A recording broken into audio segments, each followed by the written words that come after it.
Glória a Deus. Que bom estarmos diante do Senhor para cultuar ao nome dEle, né?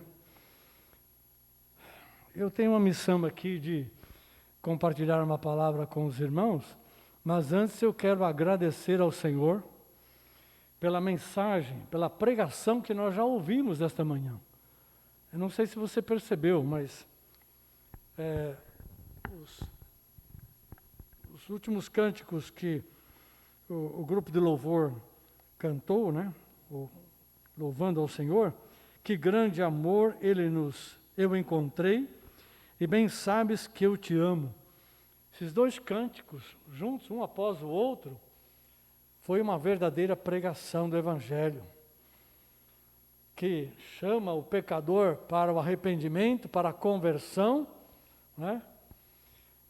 Põe ele na comunhão com Deus, e ele já responde à sua consagração, à sua disposição de amar e de servir ao Senhor de todo o coração. Isso é um verdadeiro evangelho, expressão do evangelho nesses dois cânticos. Dou graças a Deus por aqueles que compuseram esses cânticos, né? E pela mensagem que está disponível aos nossos corações, mas também que nós podemos usar para louvar ao Senhor nosso Deus. Aleluia. Eu gostaria de compartilhar uma palavra com vocês.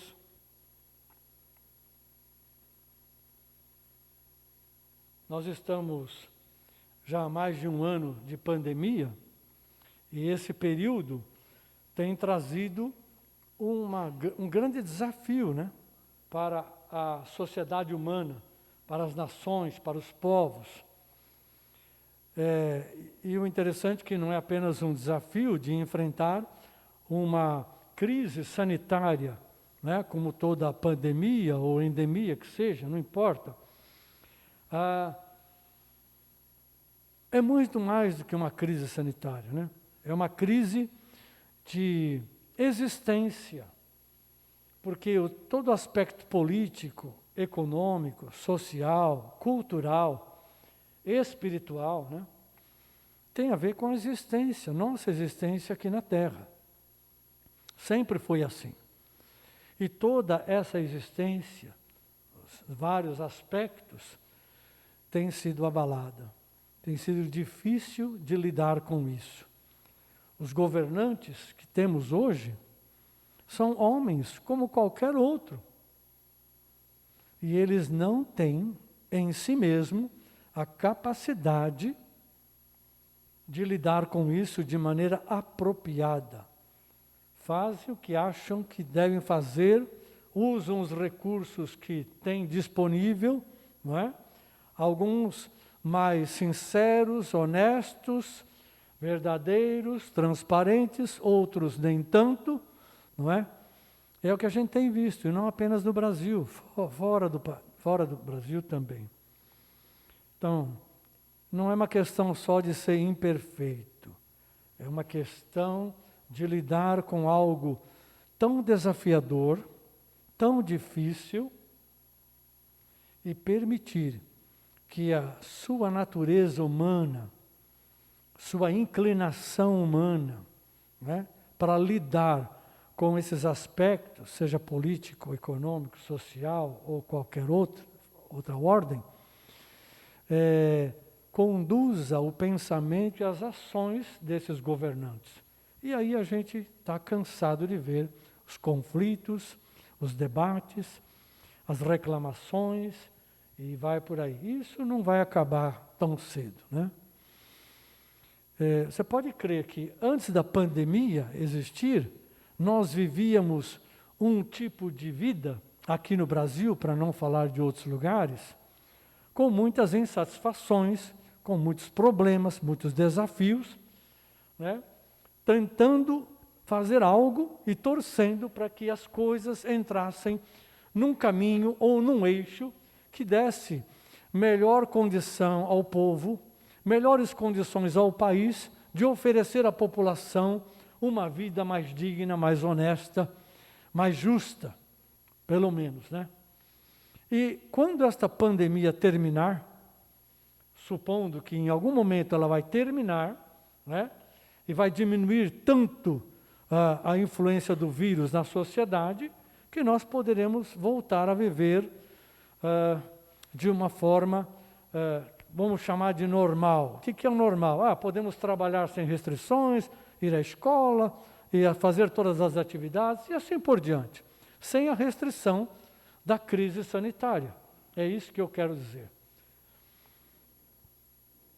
E tem muitas pessoas torcendo e que isto ou aquilo, né, resolva, contribua efetivamente para que a gente possa chegar a uma condição de não ter mais restrição, né? Nem de fazer as coisas que precisamos fazer, nem de se encontrar, nem de estarmos juntos. Esse tipo de restrição que a pandemia tem imposto, né? Tem trazido. Agora, pensando em termos de igreja, nós precisamos levantar os nossos olhos para um nível um pouco mais elevado, né? Porque considerar isso que eu tenho acabado de falar é um nível natural, é um nível humano, né, de viver, etc.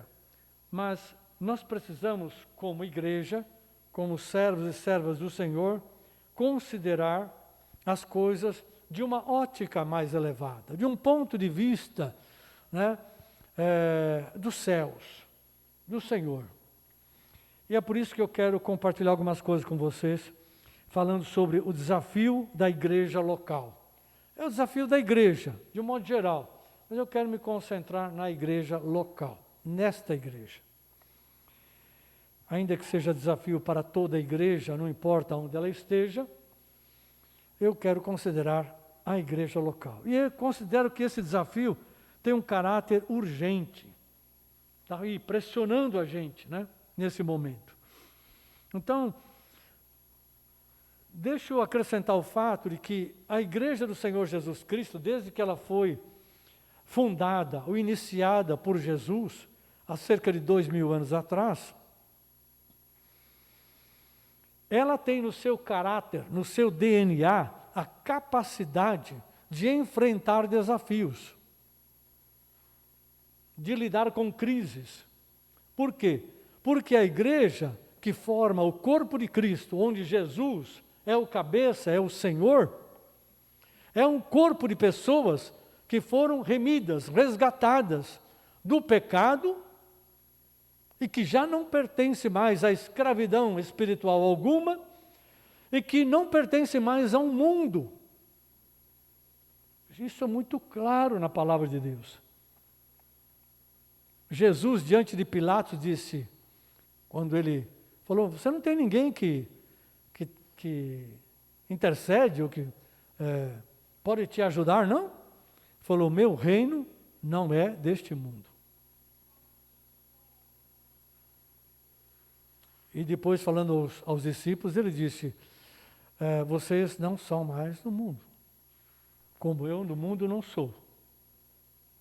Então, e eles propagam exatamente isso, né? Apesar de não sermos do mundo, o corpo de Cristo, a igreja, ela tem no seu DNA, na sua natureza, a capacidade de encarar desafios e crises. E isto vem da parte de Deus, vem da parte do Senhor Jesus Cristo. Ele mesmo disse, tende bom ânimo, eu venci o mundo.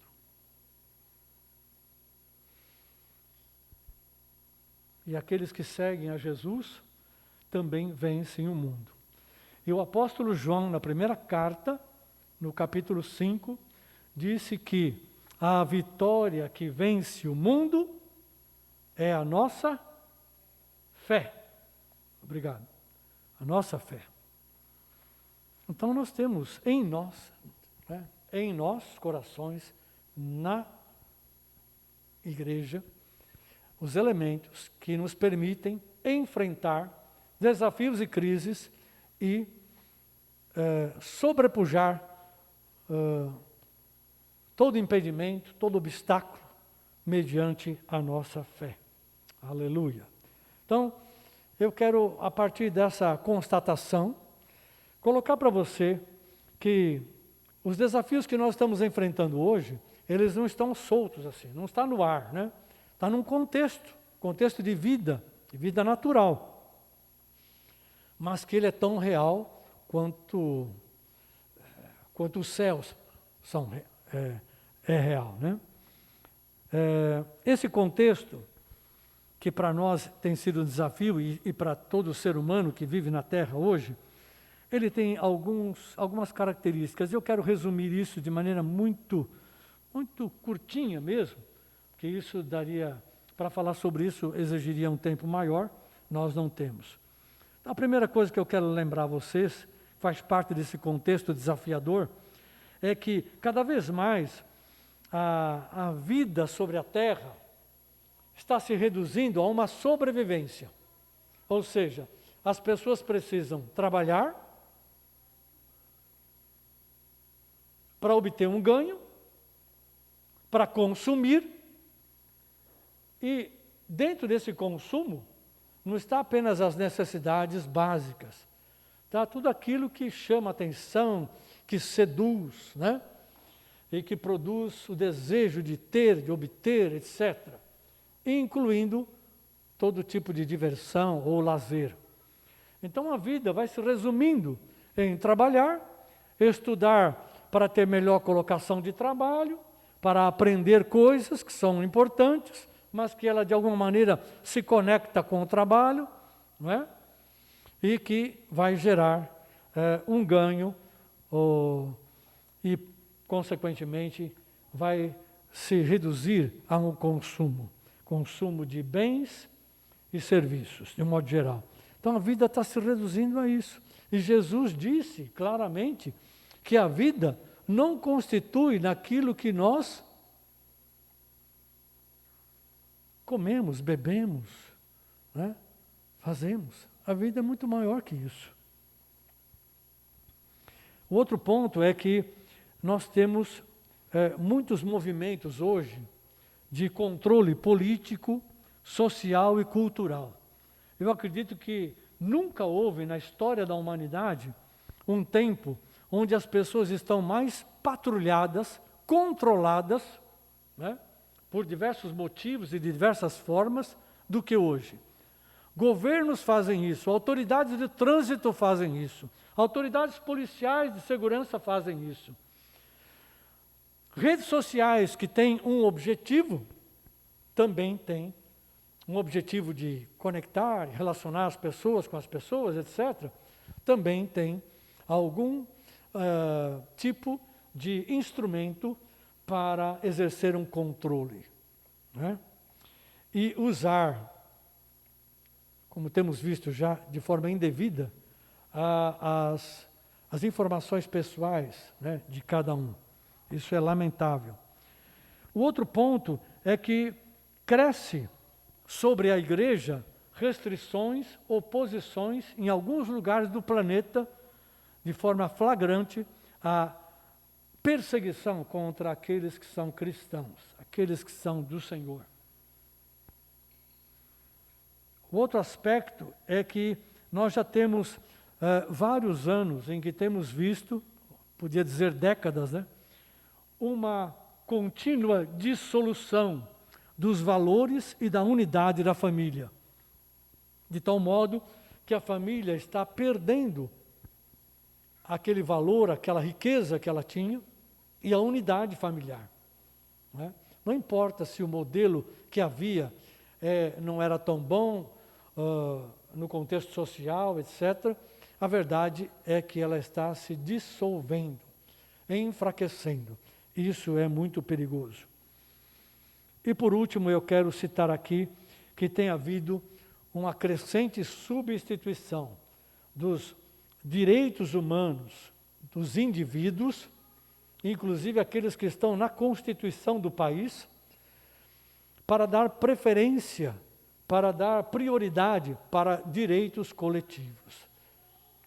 Parece muito bonito isso, O coletivo tem maior atenção, tem prioridade sobre o indivíduo. Não é?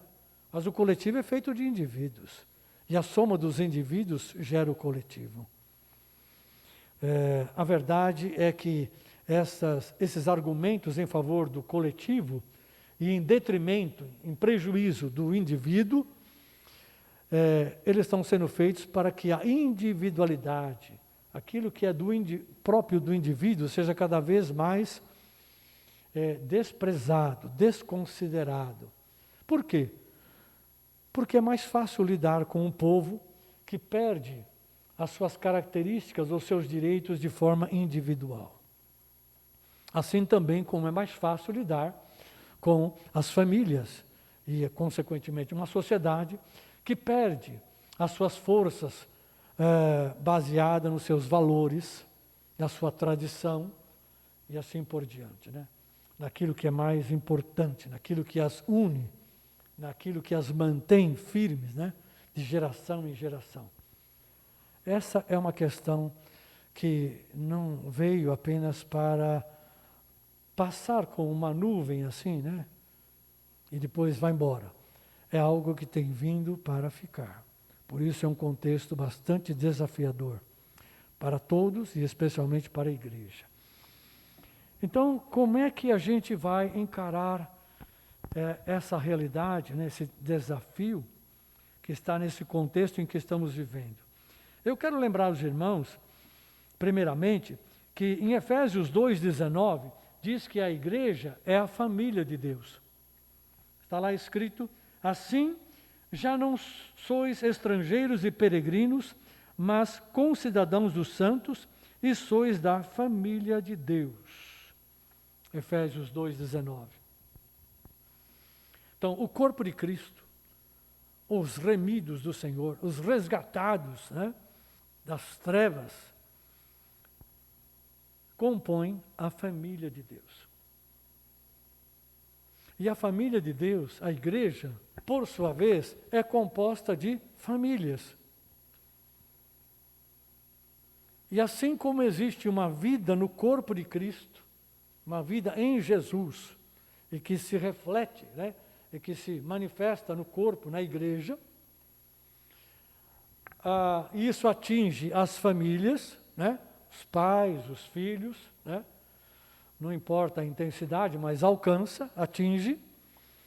Da mesma maneira que a igreja desenvolve um relacionamento, uma vida com Deus, né, a família também desenvolve um relacionamento com Deus. Então, existe uma igualdade. Então, nós podemos dizer que a igreja é a família de Deus, mas as famílias também refletem a igreja de Cristo, quando elas estão unidas no corpo, unidas a Jesus, né? E vivendo o tipo de vida que o Senhor desejou e ordenou para elas através do Espírito Santo. Então, existe algo intercambiável, né? Uma semelhança entre a igreja de Cristo e as famílias convertidas. E também existe uma relação com as famílias que ainda não conhecem ao Senhor. Porque a Bíblia diz que Jesus é o descendente de Abraão para abençoar todas as famílias da terra, ou as nações da terra. Então, é nele que está a bênção, nele que está o poder de transformação, nele que está a salvação, o resgate, né? A solução para famílias que estão se dissolvendo, que estão se perdendo e que já quase não conseguem viver juntos e não acham mais um caminho, né, de mudança, né? Então, Jesus é o caminho dessa mudança. Então, nós temos aqui, para a igreja, 3 aspectos que eu quero colocar para você, a igreja de Cristo, né, que também estão presentes nas vidas das famílias. O primeiro é que a igreja tem um chamado da parte de Deus Pai. Esse chamado está em Romanos 8, 28, 29. Eu só vou citar, não vou ler aqui, você pode depois ler e depois trabalhar um pouquinho melhor nos grupos de comunhão. Tá?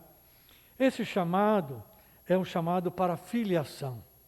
Quando Deus chama uma pessoa para o seu reino, Ele adota essa pessoa como filho ou como filha e coloca nele o espírito de adoção, como está bem claro na palavra do Senhor. Né?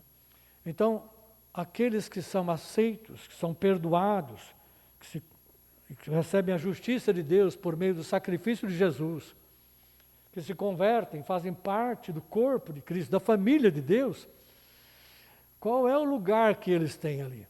Eles recebem a condição, né, de filhos e filhas de Deus. Então, esse é o chamado para a filiação. O outro aspecto é a vocação que Deus tem para esses filhos, ou para esse povo, né, para a igreja. É uma vocação ou uma função sacerdotal. Em Apocalipse, capítulo 1, versículos 5 e 6, eu vou ler aqui porque eu quero fazer um comentário sobre isso.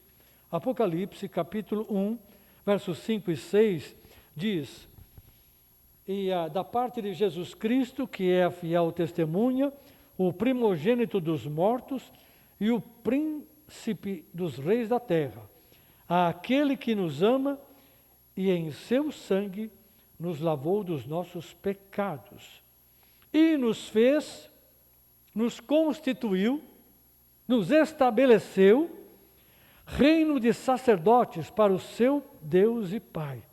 A Ele seja glória e poder para todos sempre. Amém. Observa como essa vocação sacerdotal real, sacerdotes do sumo sacerdote Jesus, do rei Jesus. Então, um sacerdócio real. Essa vocação, esta função, no qual cada membro do corpo foi estabelecido, está intimamente ligado com o sacrifício de Jesus, com a sua morte e a sua ressurreição. Então, assim como o sacrifício de Jesus gera a salvação para as pessoas que recebem o chamado da filiação, eles também recebem a vocação, a partir desse mesmo sacrifício, recebem a vocação de serem sacerdotes, de agirem como sacerdotes. Se você pode achar um pouco estranho, ou a primeiro momento assim não visualizar, não entender muito bem, é muito simples. Antes de Jesus oferecer-se completamente na cruz e seguido pela sua ressurreição, em Israel, o povo eleito de Deus, ninguém podia entrar na presença do Senhor ali, simbolizado pela arca. Só o sumo sacerdote, uma vez por ano, e não sem sangue, ele tinha que entrar com sangue, oferecer o sangue de animais, para que ali fosse aceito, e Deus perdoasse ou cobrisse os pecados do povo, e abençoasse o povo, uma vez por ano. E os outros povos, os outros gentios, não tinham lugar. E adoravam outros deuses, outros ídolos, não tinham acesso, ninguém tinha acesso. Ninguém da criação tinha acesso à presença de Deus.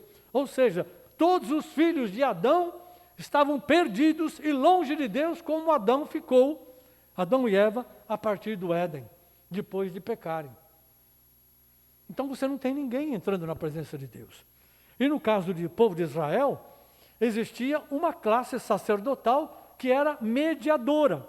Ela fazia isso pelo povo, o povo não entrava lá. E era tão rígido que só o sumo sacerdote fazia isso. Os outros sacerdotes não faziam isso. Depois que Jesus morreu, ressuscitou e subiu aos céus. A palavra diz, e vocês conhecem o texto, que o véu, aquele véu do templo que impedia a entrada, foi rasgado de alto a baixo, né? Então, o acesso à presença de Deus foi aberto.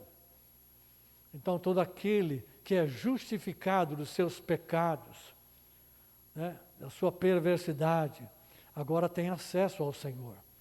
E cada um dos membros do corpo não apenas tem acesso à presença de Deus livre, desembaraçada, né, para buscar ao Senhor, para adorá-lo,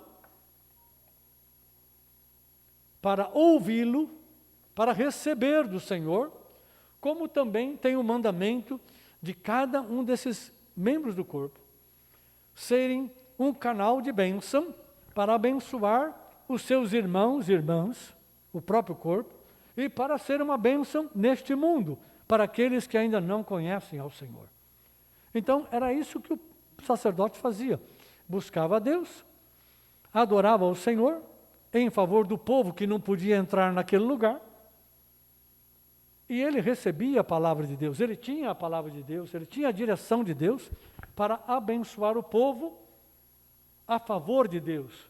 Porque Deus, para abençoar o povo, contava com um sacerdócio que mediava esta relação.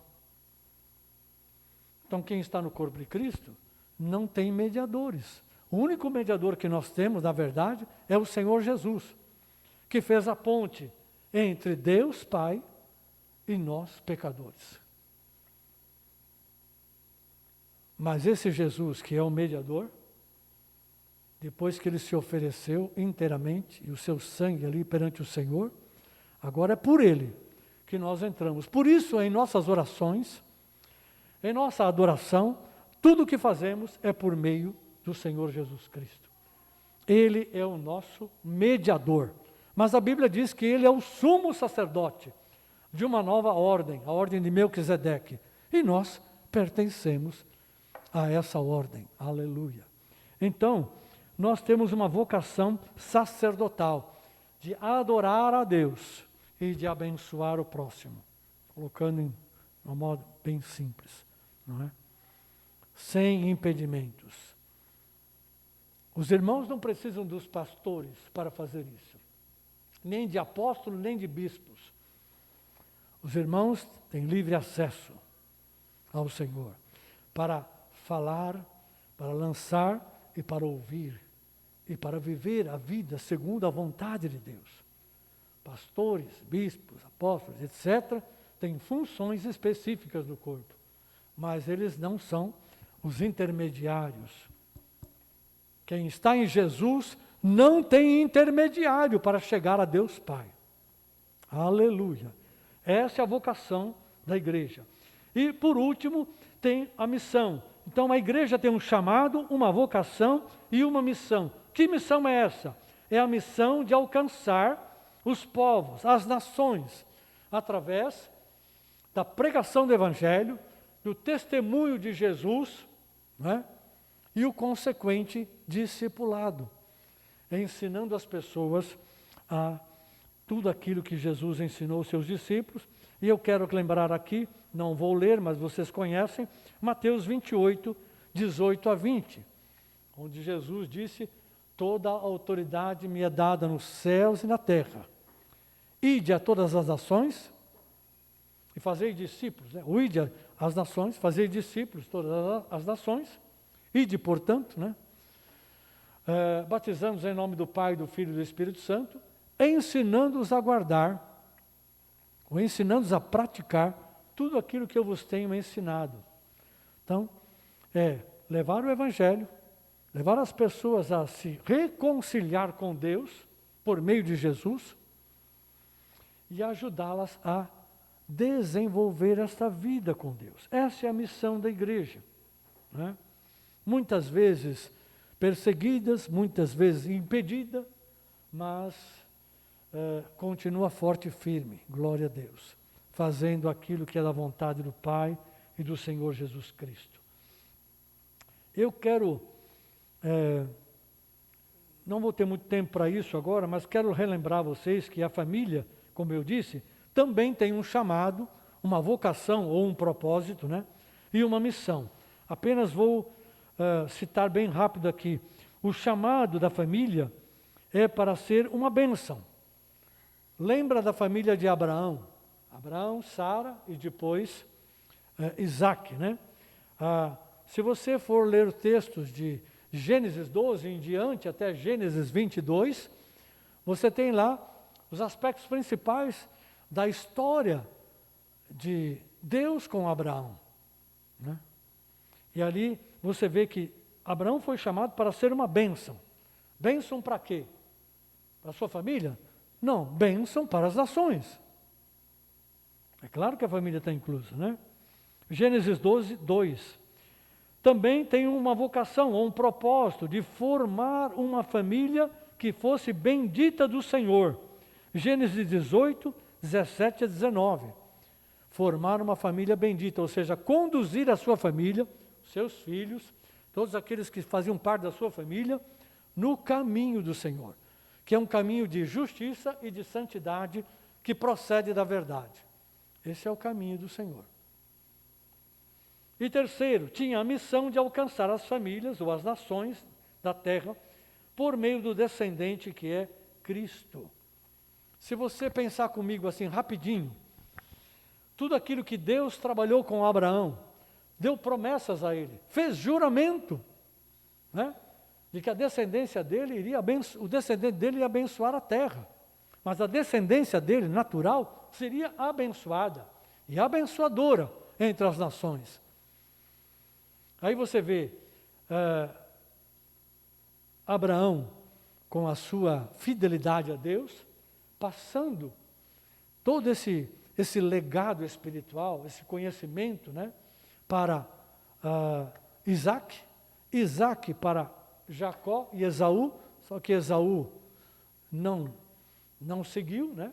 E de Jacó para os seus filhos, que formaram as 12 tribos, e com as quais o Senhor fez o que nós chamamos de antiga aliança, né? A aliança lá do Sinai.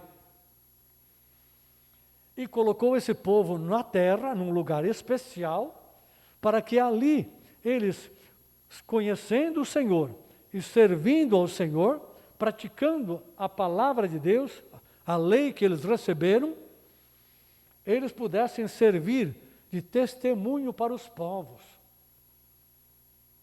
Porque era o único povo na face da terra que adorava um só Deus, o Deus vivo e verdadeiro, Criador dos céus e da terra.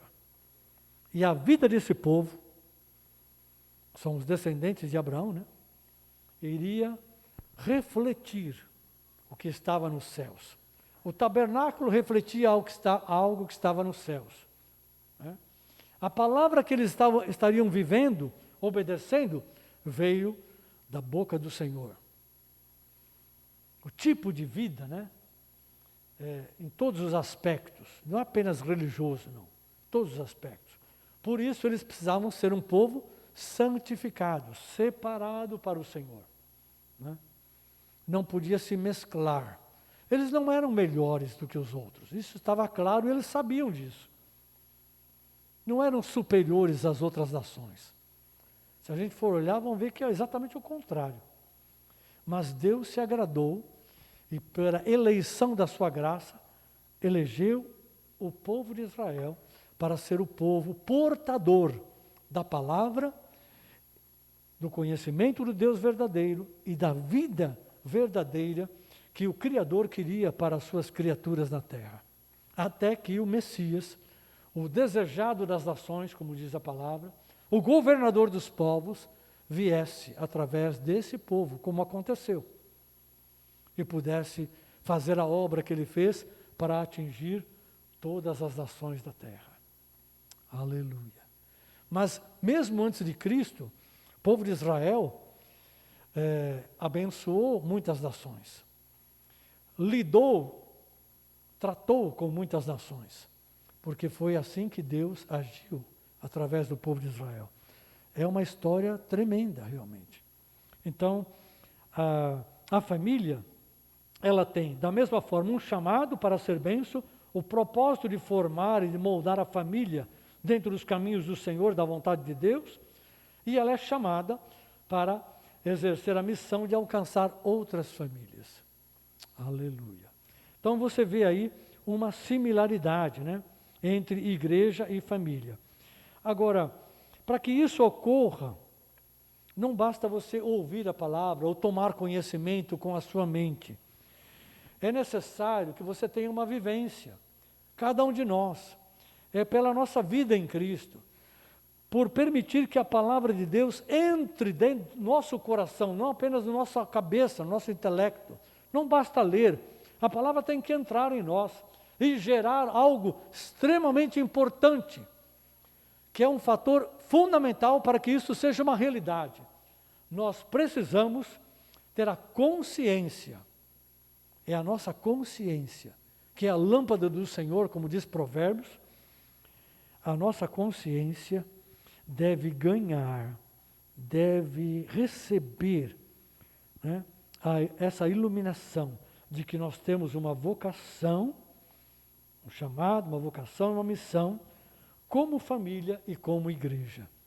Se nós não nos tornarmos conscientes disso, com essa clareza, a gente não se move, a gente não se entrega, a gente não permite que o Espírito faça a obra dele em nós e através de nós. Então, ser consciente também é fruto da nova aliança, onde o Senhor disse que Ele escreveria as suas palavras, suas leis em nós, né? E o seu Espírito estaria habitando em nós. Então, esse é um fator importante. Quando nós não temos essa consciência clara, a gente não se consagra, a gente não atende o apelo do Senhor, a gente não se entrega para obedecer os mandamentos de Deus. É isso que eu quero colocar. E, por último, eu quero esclarecer aqui para nós a relação entre a igreja e a família. Assim como a igreja e a família têm, assim a igreja, a família também tem o mesmo foco, o mesmo ponto de atenção. A mesma coisa que acontece com as famílias da igreja, a igreja, o corpo, tem que mirar, olhar, atender, dar atenção ao mesmo ponto, ao mesmo foco. Qual é esse foco?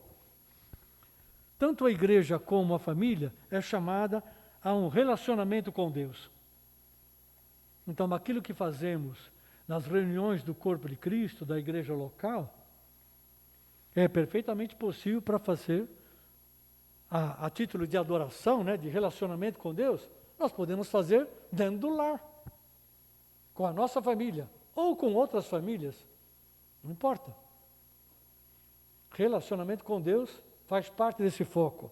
Segundo, nós temos que moldar ou formar os nossos filhos.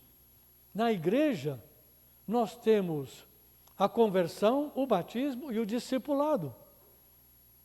Né? O ensinamento das pessoas para viver o tipo de vida que agrada a Deus, servindo ao Senhor, ao corpo e às pessoas no mundo. E na família, nós pegamos do zero, desde a gestação, né? E conduzimos nossos filhos até a maturidade, ao momento em que eles podem ser mais autônomos, independentes, cuidando da sua própria vida.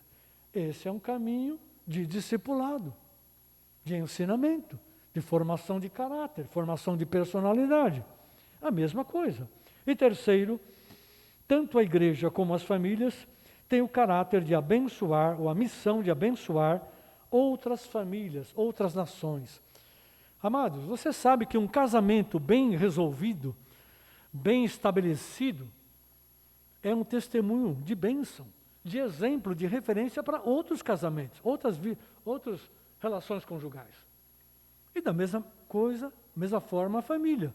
Quando uma família está bem estruturada, o casal vive bem unido e lida com a melhor maneira possível com os seus filhos, em amor, em graça, né?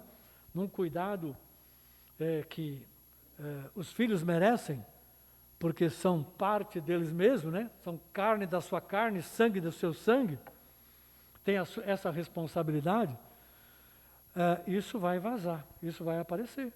Aparece para os parentes, aparece para os colegas, para os amigos, para os vizinhos.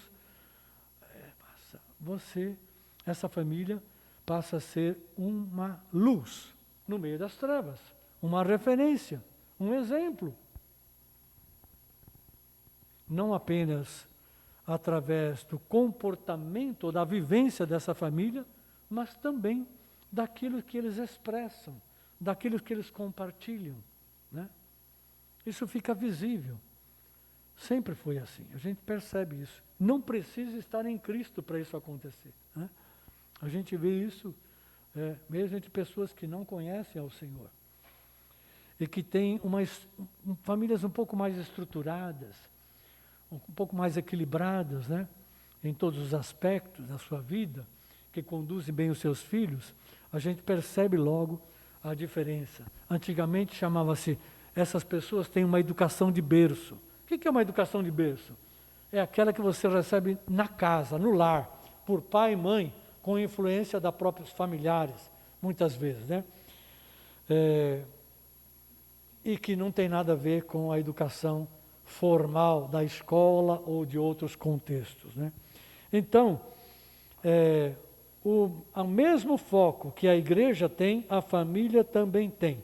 Relacionamento com Deus, formação, desenvolvimento de seus filhos e ser uma bênção para outras famílias. Glória a Deus. Para encerrar a minha palavra, eu quero ler aqui, eu estou colocando isso para você como um desafio. Estas 3 coisas que estão sobre a igreja e estão sobre a família, é um desafio diante desse contexto que eu citei aqui, né, no começo da minha fala.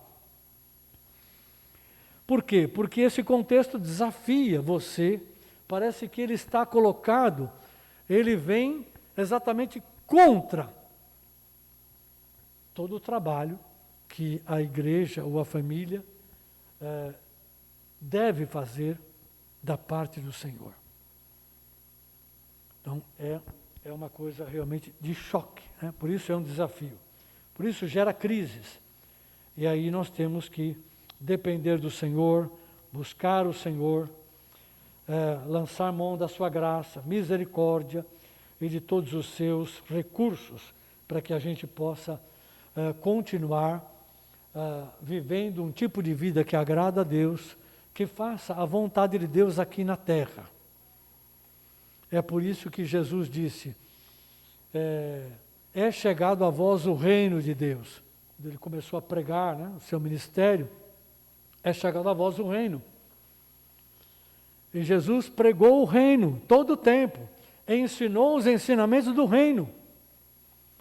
E apesar da sua morte, apesar do baque, né, do impacto negativo que a sua morte teve para os seus discípulos, para os seus seguidores, ele ressuscitou.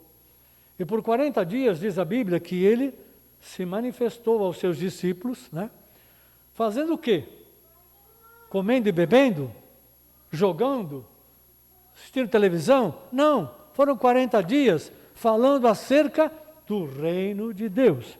Se você estiver em Atos, né, Atos capítulo 1,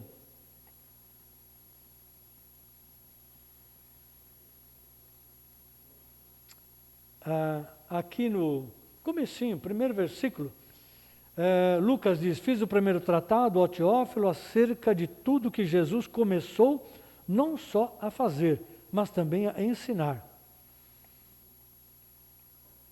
Até o dia em que ele foi recebido em cima nos céus, depois de ter dado mandamentos pelo Espírito Santo aos apóstolos que escolhera. Muito bem. Aqui, então, alguém perguntou para Jesus, quando Jesus estava prestes a subir, né? Deixa eu achar aqui o texto, o verso. Alguém perguntou, aqueles que haviam reunido, perguntaram-lhe: Senhor, restaurarás neste tempo o reino a Israel? O reino de Deus em Israel? O Senhor vai restaurar esse reino agora? Eles estavam interessados em saber quando é que Israel iria se tornar novamente uma nação cabeça entre os povos. E ali, para ser uma cabeça, tinha que vencer o Império Romano. Não era algo fácil. Só Deus. O Senhor vai restaurar o reino a Israel? Né? E Jesus disse que essa era uma questão de épocas, né? e de projeto de Deus, que competia apenas ao Senhor. Não cabe a vocês saber disso, a não ser quando o Senhor revelar. Ele disse: não vos pertence saber tempos e épocas que o Pai estabeleceu pelo seu próprio poder, mas recebereis poder ao descer sobre vós o Espírito Santo e sereis minhas testemunhas, tanto em Jerusalém, como em toda a Judéia, Samaria e até os confins da terra. Então, isso é da alçada de Deus, mas vocês vão ser minhas testemunhas. Como é que Jesus agora ia espalhar o reino de Deus na terra? Através dos discípulos, que se tornaram testemunhas de tudo aquilo que Jesus ensinou, revelou, né, por palavras e atos. E a eles foi dado a graça de ver o sacrifício, a morte e também a ressurreição e a subida aos céus. Então, eles iam testemunhar dessa realidade. E em Atos capítulo 2, depois daquele dia de Pentecostes, da descida do Espírito, e daquela conversão de quase 3.000 almas, né? Mas no final do capítulo 2, ele diz como é que os convertidos estavam vivendo. E ali diz: e perseveravam na doutrina dos apóstolos, na comunhão, no partir do pão e nas orações. Em cada alma havia temor, e muitas maravilhas e sinais eram feitos pelos apóstolos. Todos os que criam estavam juntos e tinham tudo em comum. Isso é um pequeno retrato da igreja, da igreja vivendo a vida de Jesus aqui na terra, andando na sua vontade, andando no seu mandamento, ou nos seus mandamentos, né? Então você tem aqui 4 aspectos, nós já falamos sobre isso aqui, eu estou reforçando, né? 4 aspectos que pertencem à vida da igreja. A igreja vive a vida de Deus e manifesta o reino de Deus aqui na terra quando ela conhece e anda na doutrina dos apóstolos, nos ensinamentos de Jesus. A igreja também faz a vontade de Deus quando ela tem a comunhão com o Senhor, através das orações. E também quando ela vive uma relação de comunhão com os irmãos. E quando ela pratica ou vive a realidade da ceia do Senhor. Faz a ceia, participam da ceia como um ato em que Jesus anteveu, né, ou se mostrou que ele ia entregar inteiramente a sua vida por todos. Então a ceia é a expressão do grande amor de Deus, do qual a vida de Jesus foi partida e o sangue derramado para que houvesse vida no coração, na vivência de cada um. A igreja precisa encarnar isso. Precisa também, como um único pão, permitir que o Espírito Santo quebrante a sua vida. Como um grão de trigo. E Jesus disse que se o grão de trigo cair na terra e não morrer, fica ele só. Mas se morrer, dá muito fruto. Quando nós, como cristãos, nos entregamos ao Senhor e deixamos nos quebrantar, a gente se deixa quebrantar, se deixa romper, partir pelo Espírito Santo, num coração humilhado, consagrado ao Senhor, a vida de Jesus que está em nós brota, aparece, toca a vida dos outros, produz fruto. Então, comunhão com Deus, comunhão com os irmãos, andar na palavra e viver a realidade da ceia do Senhor, do partir do pão. Aqui não fala em ceia, fala em partir do pão, né? A igreja é o pão que Jesus criou, composto de muitos membros. Aleluia. É o verdadeiro pão, que assim como ele era o pão da vida, Jesus deixou a igreja para ser o pão do mundo, pão para o mundo, né? Para expressar a vida de Jesus. E tudo isso regado a um aspecto que vem antes de tudo, na verdade, né? É o temor do Senhor, andando no temor de Deus, andando em santidade, não se mesclando ou se contaminando com o mundo, sabendo que eles são iguaizinhos a todos, não são superiores, são iguais. Mas que Deus, pela sua eterna misericórdia, os alcançou, os elegeu e os chamou, comissionou para ser um canal de bênção para o seu próximo. Aleluia. Glória a Deus por isso. Então, amados, eu estou lançando, estou semeando para você alguns aspectos aqui que falam do desafio que nós temos como igreja neste tempo presente. Precisamos enxergar o tempo presente e precisamos, muito mais, olhar para o alto e permitir que o Espírito Santo ilumine, conscientize o nosso coração de qual é a nossa tarefa, como é que nós vamos lidar com esse desafio. E o Espírito Santo sempre guiou o povo de Deus, não importa a época, o século, as dificuldades. Se você conhecer mais de perto a história da Igreja de Cristo, através dos séculos, você vai reconhecer isso.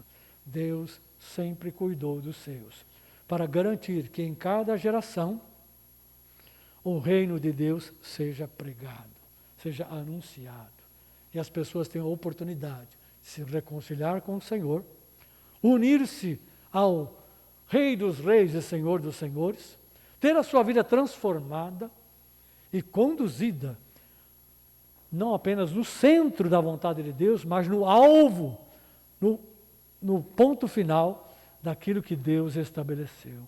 Aleluia. Quer ter um povo formado, ou uma família formada de muitos filhos. Aleluia. Que reinarão para todos sempre, debaixo do senhorio de Jesus, o Cordeiro de Deus. Glória a Deus. Vamos orar. Vamos orar que o relógio não para. Querido Pai, em nome de Jesus, nós te bendizemos por esta hora bendita, bendizemos pela tua palavra que fala ao nosso coração. Pedimos que o Espírito Santo esteja iluminando, conscientizando as nossas vidas, todos aqueles que nos ouvem igualmente, para tomar uma nova posição, para permitir que o Senhor trate com cada um e que aquilo que está porventura fora de lugar, que não está de acordo com a sua vontade, possa ser tratado, possa ser mudado, e a tua palavra, Senhor, esteja moldando a vida, o coração de cada um. Que o teu amor e graça, Senhor, e na força do Espírito Santo, a tua igreja seja visitada, fortalecida, engajada, mobilizada, equipada, meu Pai, equipada para encarar esse desafio e para continuar a fazer a tua vontade nesta terra, manifestando o reino de Deus, o Evangelho e o senhorio de Jesus Cristo, nosso Senhor, pelo qual nós oramos agora em nome de Jesus. Amém, Senhor. Amém. Vamos ficar em pé e cantar, consagrar o nosso lar ao Senhor. Amém?